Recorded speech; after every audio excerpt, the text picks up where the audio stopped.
President Donald Trump ঘোষণা করেছেন ৭০টিরও বেশি দেশ হোয়াইট হাউসের সঙ্গে যোগাযোগ করেছে, নতুন বাণিজ্য চুক্তির জন্য আগ্রহী। ট্রাম্পের এই সাহসী শুল্ক কৌশল বাজারে ঝড় তুলেছে। গত সপ্তাহে প্রেসিডেন্ট ট্রাম্প পারস্পরিক শুল্ক নামে একটি পরিকল্পনা ঘোষণা করেন, যার মাধ্যমে ডজন খানেক দেশ থেকে আমদানি পণ্যের উপর 10% থেকে 50% পর্যন্ত শুল্ক আরোপ করা হয়। এই পদক্ষেপে বিশ্ববাজারে ধাক্কা লাগে, শেয়ার বাজার পড়ে যায় এবং বাণিজ্য যুদ্ধের আশঙ্কা বাড়ে। কিন্তু কয়েকদিন পর ট্রাম্প সর্বোচ্চ শুল্ক 90 দিনের জন্য স্থগিত করেন, শুধু চীন ছাড়া, যারা এখন 125% শুল্কের মুখোমুখি। কেন এই বিরতি? ট্রাম্প বলছেন এটি দেশগুলোকে যুক্তরাষ্ট্রের সঙ্গে ন্যায্য বাণিজ্য চুক্তি করার সুযোগ দেওয়ার জন্য। ট্রাম্পের মতে ৭০টিরও বেশি দেশ হোয়াইট হাউসের সঙ্গে যোগাযোগ করেছে, বাণিজ্য নিয়ে কথা বলতে প্রস্তুত। ট্রেজারি সেক্রেটারি স্কট বেসেন্ট বলছেন জাপান, দক্ষিণ কোরিয়া এবং ভিয়েতনামের মতো দেশগুলো এগিয়ে আছে। জাপান ইতিমধ্যে ওয়াশিংটনে আলোচক দল পাঠিয়েছে, এমনকি যুক্তরাজ্য এবং ইতালির মতো মিত্র দেশও এই দৌড়ে আছে।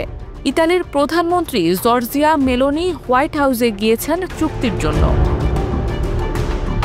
দেশগুলো ছুটছে কারণ ট্রাম্পের শুল্ক তাদের অর্থনীতিতে বড় ধাক্কা দিতে পারে। উদাহরণস্বরূপ, জাপানের রপ্তানি পণ্য যেমন গাড়ির উপর 24% শুল্ক আর দক্ষিণ কোরিয়ার ইস্পাতের মতো পণ্যের উপর 25% শুল্ক। এই দেশগুলো চায় উচ্চ খরচ এড়াতে এবং বিশ্বের সবচেয়ে বড় বাজার যুক্তরাষ্ট্রে তাদের পণ্যের প্রবাহ বজায় রাখতে। জাপানের মতো কিছু দেশ প্রাকৃতিক গ্যাসের মতো বেশি আমেরিকান পণ্য কেনার প্রস্তাব দিচ্ছে।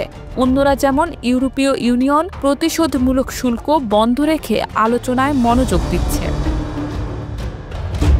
যখন বেশিরভাগ দেশ আলোচনায় ছুটছে, তখন চীন ভিন্ন পথ বেছে নিয়েছে। ট্রাম্প চীনা আমদানির উপর 125% শুল্ক আরোপ করার পর বেইজিং আমেরিকান পণ্যের উপর 84% শুল্ক দিয়ে পাল্টা জবাব দিয়েছে। ট্রাম্পের দল বলছে চীন এখন বিচ্ছিন্ন, কারণ অন্য দেশগুলো আলোচনায় লাইন ধরছে। কিন্তু চীন পিছু হটছে না, তারা ভিয়েতনামের মতো প্রতিবেশীদের সঙ্গে নিজেদের বাণিজ্য নেটওয়ার্ক মজবুত করছে। এখনই ট্রাম্প চীনের সঙ্গে আলোচনা বাতিল করেছেন, মিত্র এবং কৌশলগত অংশীদারদের উপর মনোযোগ দিয়েছেন। বাণিজ্য আলোচনা সাধারণত ধীর গতির, মাসের পর মাস বা বছরও লাগতে পারে। কিন্তু ট্রাম্প দ্রুত ফল চান। তার দল জাপান, দক্ষিণ কোরিয়া এবং ভারতের মতো 15টি গুরুত্বপূর্ণ অর্থনীতিকে অগ্রাধিকার দিচ্ছে এবং তারা বেশি আমেরিকান পণ্য কেনা বা বাণিজ্য নিয়ম শিথিল করার মতো সৃজনশীল প্রস্তাবের জন্য উন্মুক্ত। কিন্তু সবাই একমত নয়। কিছু বিশেষজ্ঞ সতর্ক করেছেন যে তাড়াহুড়ো করে চুক্তি করলে দুর্বল চুক্তি হতে পারে।